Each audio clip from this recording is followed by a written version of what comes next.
What in the world is going on between the Baltimore Ravens and Lamar Jackson? We take an updated look at a crazy and wild situation in Baltimore. We also look at the Detroit Lions and the big offseason they're having and where they stack up right now in that NFC North division. We'll also look at the Seattle Seahawks and look at the Geno Smith extension, Bobby Wagner coming back, and so much more coming up next here on this episode of Locked On NFL. You are Locked On NFL, your daily NFL podcast. Part of the Locked On Podcast Network, your team every day.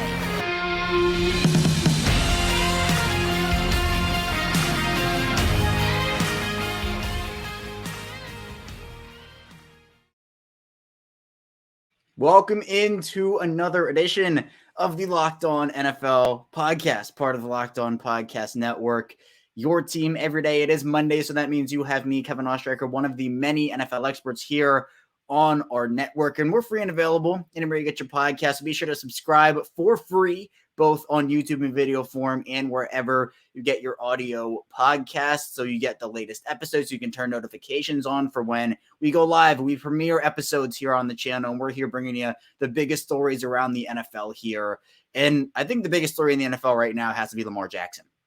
It's just been unbelievably crazy in Baltimore, and me being the Locked On Ravens host, I'll be talking with you in this first segment about just what is going on, what in the world is going on in Baltimore right now with the Ravens and Lamar. So we'll do that in the first segment, talk about mysterious figure Ken Francis and where this situation could be heading, what resolution it could be heading towards in the coming days, weeks, months, whenever it is. In the second segment, we'll talk with Matt Dery of Locked On Lions. The Lions have had a big offseason. They're now, I think, America's team. Everybody loves them. Everybody wants to see them win. We'll talk about where they stack up in the NFC North and the moves they've made, including Chauncey Gardner-Johnson. Then in the final segment, we'll be moving on to the Seattle Seahawks and the moves they've made. They extend Geno Smith. They bring back Bobby Wagner. We'll talk with Corbin Smith of Locked On Seahawks about that. So again, thank you so much for being here with us today on Locked On NFL. And I'll start it off here. I'll start off by talking about Lamar Jackson here in this first segment. Now, long story short, very, very general description of what's going on is the Ravens and Lamar Jackson still have not agreed on a long-term extension.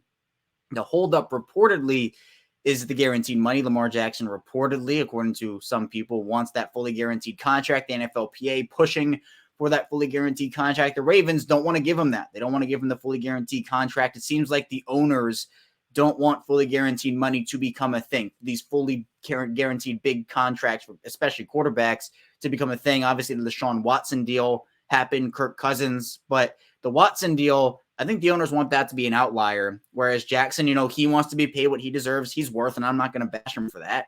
But at the same time here, this is a situation that I think has gotten so far out of hand and so far out of control in Baltimore, where I think the cherry on top, and there might be another one because it just feels like it just gets weirder and weirder and weirder, is the NFLPA and the NFL have both had their hands in this. The NFLPA, I think, has had a very big hand in this, but the NFL put out a memo to teams saying that there's this mysterious guy named Ken Francis, and he's contacting teams on behalf of Lamar Jackson, trying to negotiate a deal. And if that's happening, you can't talk to him. And if you do, there's punishment.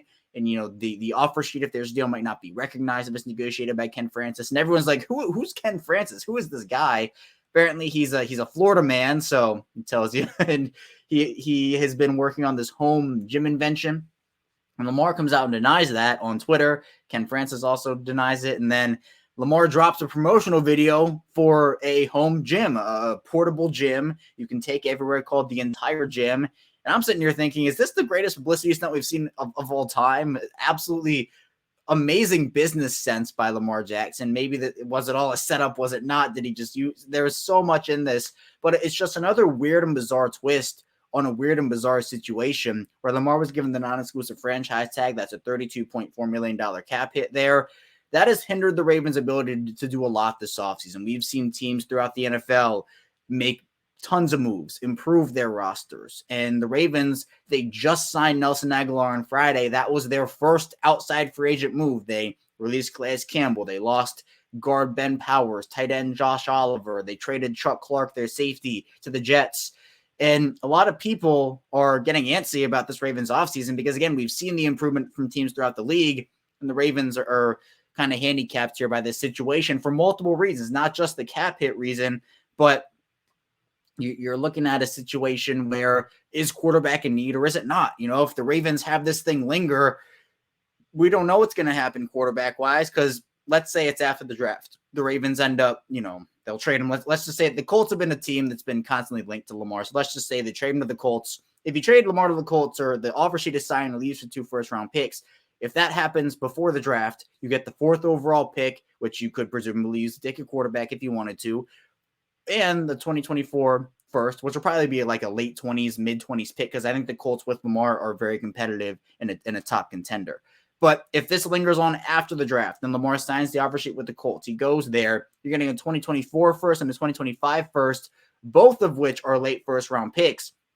The draft is already passed, so you can't take a quarterback. You can't select a C.J. Stroud or an Anthony Richardson or a Will Levis or a Bryce Young.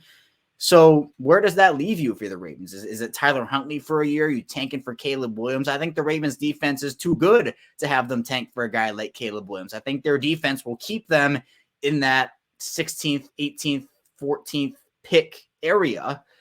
And to me, it's not a great situation to be in there. If Lamar signed to an extension, which I think is the best route for both sides, especially the Ravens, you can lower that first-year cap hit, maybe even second-year cap hit for Lamar, get that 32.4 fully guaranteed franchise tag cap hit down so you can make a move. You can maybe have a little bit of an easier time trading for a DeAndre Hopkins or a Cortland Sutton or a Jerry Jeudy. You can bring in, a Rock Yassin and re-sign a Marcus Peters.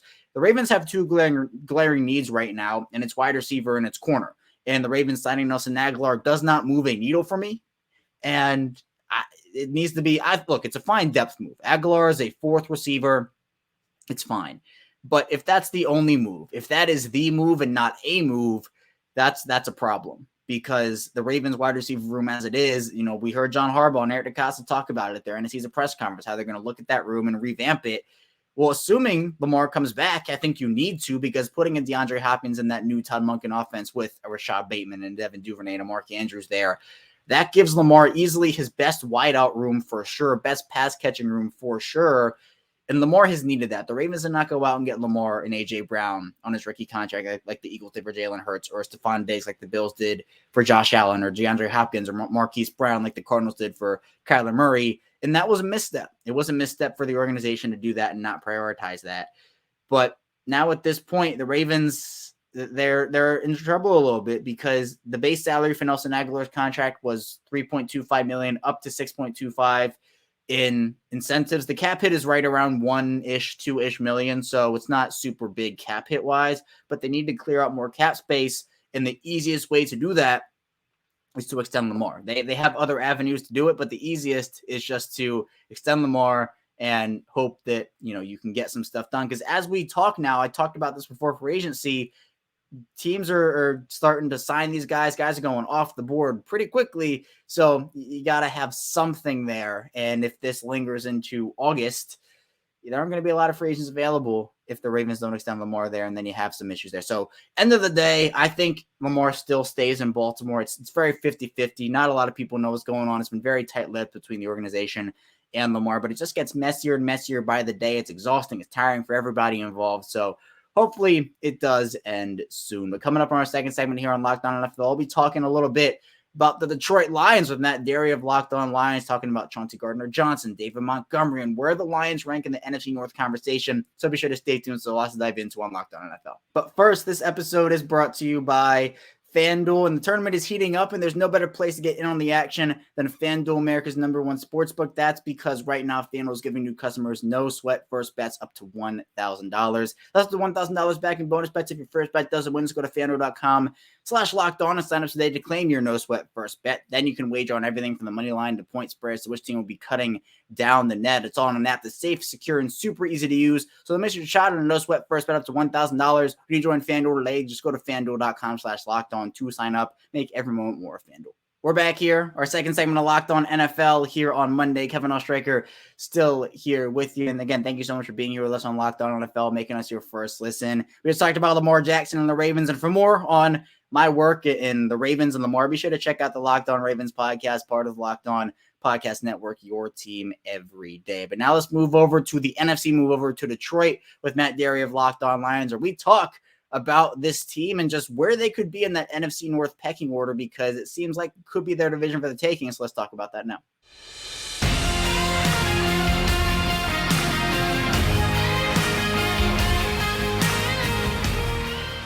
Well, the Detroit Lions have had quite the busy offseason over the course of these past couple of weeks. Here to talk about that with me is Matt Dery, the host over at Locked On Lions. And Matt, when you talk about this Lions team, I know it's been many, many years, tough years for Lions and their fans and their faithful. But last year, I think, provided a sense of excitement, a sense of hope for the future. And I think this offseason has furthered that with the additions of guys like Chauncey Gardner-Johnson. They bring in David Montgomery and a couple other really solid guys like Cam Sutton. I mean, did you expect the Lions to be this busy this offseason? Yeah, Kev, I mean, I knew that they would have some decisions to make on their own guys, but really Brad Holmes, the general manager the first 2 years, and I thought he'd be consistent going into year 3 here, would be to kind of, play the market in a smart way with caution, not really offer any big contracts. And really, to be honest, there have been some home runs here, but a lot of them are one-year deals. You mentioned the Chauncey Gardner-Johnson move. That's a one-year deal. Alex Anzalone got re-signed for multiple years. The Cam Sutton move was 3 years.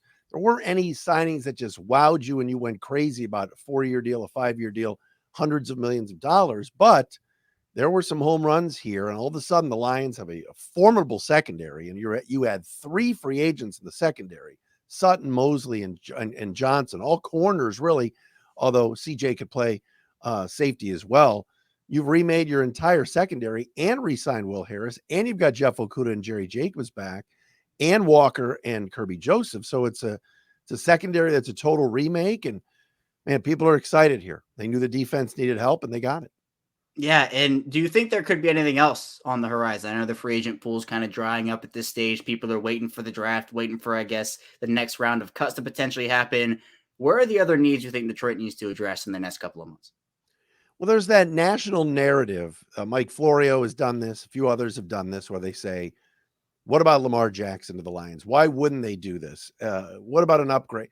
Why? Why would you possibly mess with the chemistry and really the bond that is going on between Jared Goff, who now will enter his 3rd year with the Lions, and offensive coordinator Ben Johnson? Those guys had immense amounts of success last year, and Goff is a leader. He loves being here. He's under contract for 2 more years. Why mess with the apple cart and do something like that? So I don't see any big move like that there. I believe a veteran receiver will come in. DJ Chark is now a Carolina Panther, or a Carolina Lion, as I like to call them, because they've just plucked so many people away from Detroit, both on the coaching staff and players. I think they're going to find another receiver, probably on a bargain deal. I would anticipate maybe another tight end in the mix. And then I think in the draft, they're going to definitely address defensive tackle, maybe another edge. Maybe they could go corner, but now at 6 and 18 with 2 picks in the first round, and with everybody picking them to win the division right now, before we even get to the draft, Kev, I think they really like where this roster is, and there could be some luxury picks there when they get to draft day. Yeah, and I know there's been some change with bringing in some guys, but also there has been some guys who have left over the past couple of weeks here, Matt. Who do you think they're going to miss the most? I mean, guys like Deshaun Elliott, Jamal Williams, obviously an NFL favorite at this point, Chris Board, also guys like a Mike Hughes and a DJ Chark, as you talked about. Do you think any of those guys, it's a massive, massive loss for this team?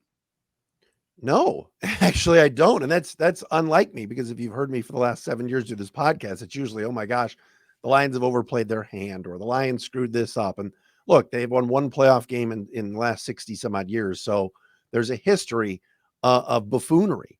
But to be quite honest, the guys that they handpicked to bring back, they got on bargain deals. Romeo Okwara is going to come back on a pay cut. Charles Harris is coming back on a pay cut. Vaitai, pay cut.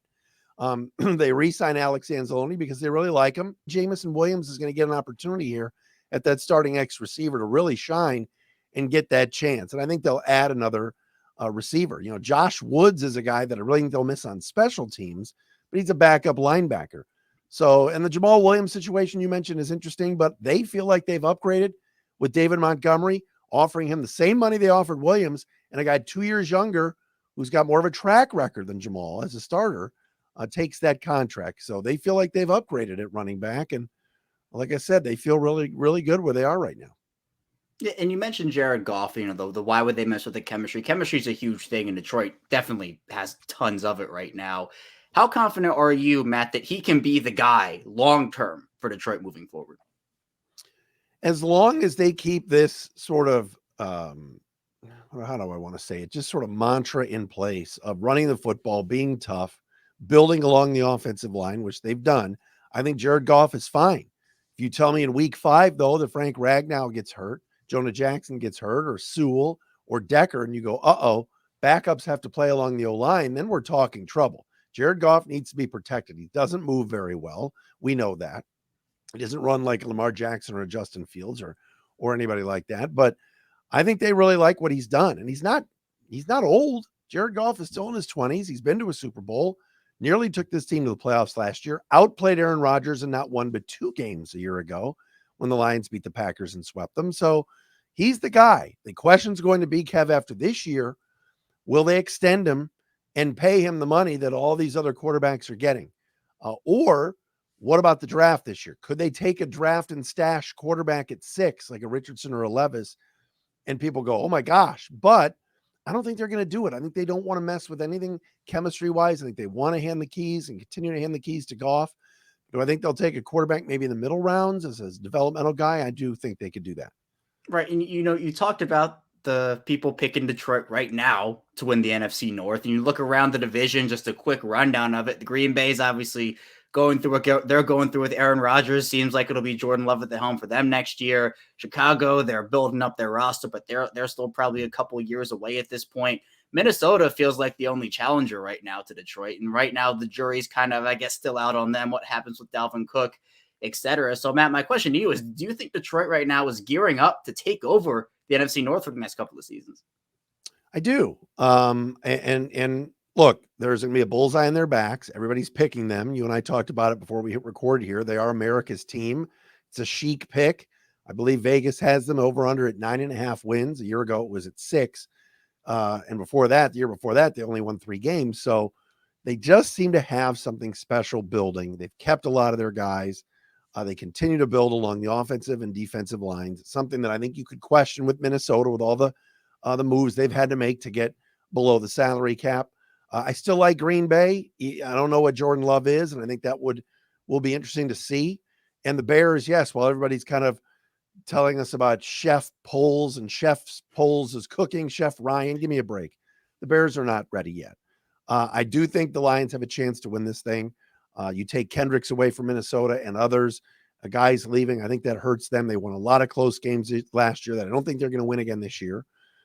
So yeah, I think it is the Lions' time, but how will they handle having a bullseye on their backs and having teams actually go in preparing for them as opposed to just thinking they were going to be a walkthrough, which they've been for the last handful of years. Big shout out to Matt for hopping on with me. And again, if you want to follow along with the Lions and Matt's work, be sure to check out the Locked On Lions podcast, part of the Locked On Podcast Network, your team every day. Coming up, though, in our final segment, we'll be talking a bit about those Seattle Seahawks with Corbin Smith of Locked On Seahawks, Geno Smith, Bobby Wagner, where the Seahawks rank in the NFC debate, and so much more coming up next year. We return here to our final segment of Locked On NFL. Kevin Oestreicher still here with you on this Monday edition. Thank you so much again for being here. And now we're going to move into the Seahawks conversation.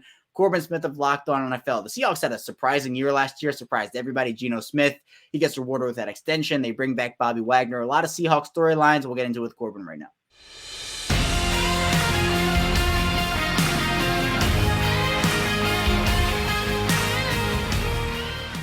Well, the Seattle Seahawks made some big headlines this weekend, bringing back one of the former members of the Legion of Boom and Bobby Wagner. And here to talk about that and more with me is Corbin Smith, the host over at Locked On Seahawks. And Corbin, I know at this point last year, Bobby Wagner getting ready to become a member of the Los Angeles Rams after leaving Seattle. And I know there was a little bit of bad blood, but not really, ended up getting cleared up in the end. And it really did, because Bobby Wagner's back, signs with Seattle again. Did you think, if I had said to you a year ago, yeah, Corbin, Bobby Wagner's going to Los Angeles, but he's coming back next year, would you believe me? No, I wouldn't have. Just simply because when Wagner departed, John Schneider and Pete Carroll were not the ones that informed him he was going to be released. He found out on social media, and he's his own agent. So he went right to Twitter and was basically calling them out. And John Schneider and Pete Carroll, to their credit, they came out shortly after the release happened, and they were clearly, it was genuine regret for the way things played out. They did not want to do that with Bobby Wagner. From what I've been told, if they wouldn't have had to trade Russell Wilson and eat a $26 million dead cap hit, Bobby Wagner's not released last offseason anyway. They had to do it because they needed cap space to build their team because of that cap hit from Russell Wilson, and he was the big contract on their books. And so the chance to get him back now, when it broke last month that the Rams were going to be parting ways with him, I thought there was a very good chance he would be back because he and Pete Carroll last year, after one of the Rams-Seahawks matchups, they met up in the locker room after the game. And so you already could see them mending the bridges. And I just thought there's a really good chance his teammates want him back. We had Quandre Diggs on our show, and he was saying, hey, this is mutual. Seahawks want him back. He wants to come back. They just had to figure out the money and ended up coming up with a 1-year, $7 million deal, which is a great value for a guy that still showed last year he is still a dominant player, middle linebacker, and it fills what I believe was the biggest hole in Seattle's defense with Jordan Brooks still recovering from a torn ACL. Right, and coming off of a year that I think surprised a lot of people, especially with the quarterback situation and Geno Smith, to add a guy like Bobby Wagner back to the middle of that defense is an exceptional get for Seattle. But speaking of Smith, Corbin, Seattle rewarded him with a massive deal right before free agency started. Do you think that this was a good deal overall? Can you get into the specifics of that contract and what Seattle did with the money there? It's as team-friendly of a quarterback deal as you're going to find for a player that was a Pro Bowler last year. And the thing is, Geno Smith is betting on himself right now. He's continuing to do that, and he's confident in his ability.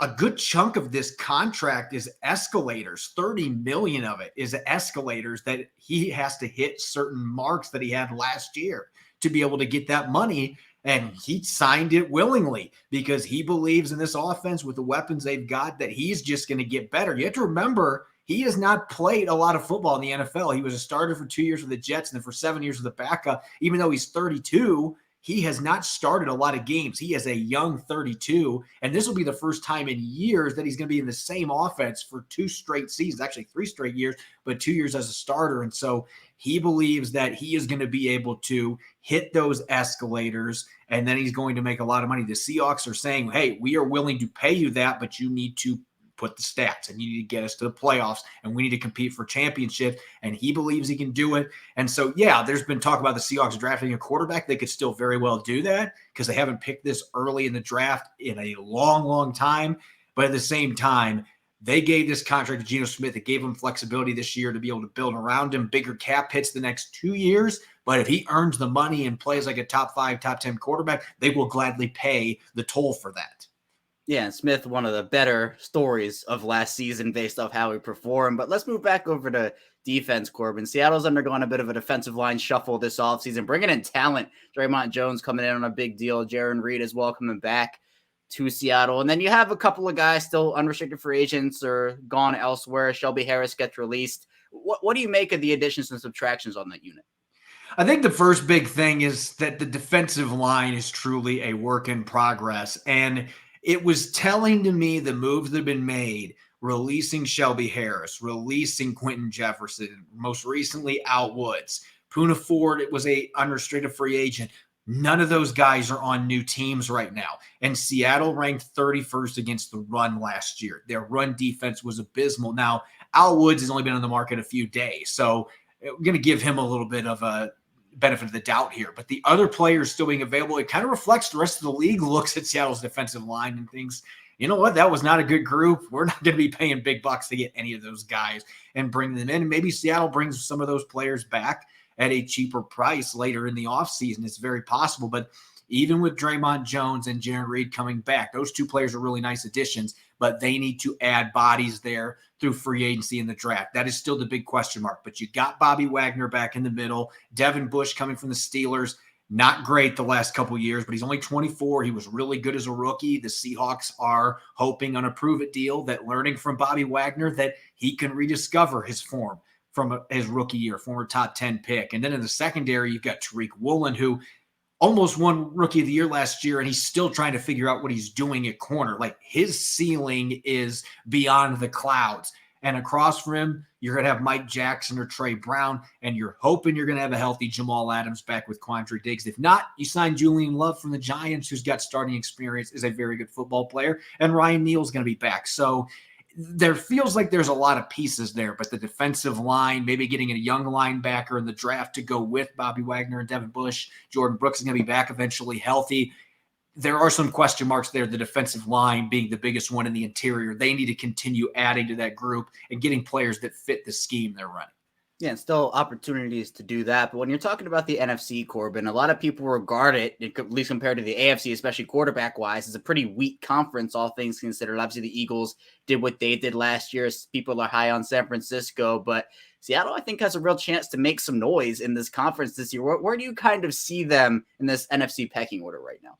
Right now, I still see them as kind of that fringe playoff contender because there are the question marks along the defensive line, particularly the interior. Is that run defense going to be able to take that step forward they need to be able to compete in the conference, not just be a playoff team? But they have 10 draft picks, including 4 in the top 52. They have the number 5 pick. They have 2 first-rounders. They have the draft ammo. If they can come anywhere close to what they did with last year's draft class and bring in instant contributors, especially in that defensive line, with some of the additions they've made in free agency, the upgrade at center, I think Evan Brown is going to be an upgrade at that position. They might even draft a player still at that position to compete against Evan Brown with all the draft picks they have. This is a team that after the draft, there might be a much different viewpoint. Right now, it still feels like there are a number of pieces that are missing, but with the young talent they've got, with Geno Smith being signed, Ken Walker III in the backfield, the weapons they've got on the outside, the secondary talent they've got, when healthy, this team has the upside to be a top 3, top 4 team. And if you add a few quality rookies that really are able to make a difference immediately with the additions they've made and the quarterback situation in the conference, then this team could be a scary team in the NFC West and maybe compete with the Philadelphia Eagles and the 49ers to get to the Super Bowl next year. There's just some things they have to get done here to finish up the offseason to really reach that point. Corbin does great work on the Seahawks. Be sure to follow along with his work. And, of course, the Seahawks on the Locked On Seahawks podcast, part of the Locked On Podcast Network. Your team every day, and we are waiting to see what the Seattle team could be like. I feel like they could make some noise, plenty of room for Seattle to still improve here, but definitely needs still for Seattle to address. But that's all I have for you here today on Locked On NFL. Thank you so much for being here and tuning in with us again. When we get back here tomorrow, it is more NFL content with your Tuesday host, so be sure to stay tuned for that, and we'll see you right back here tomorrow.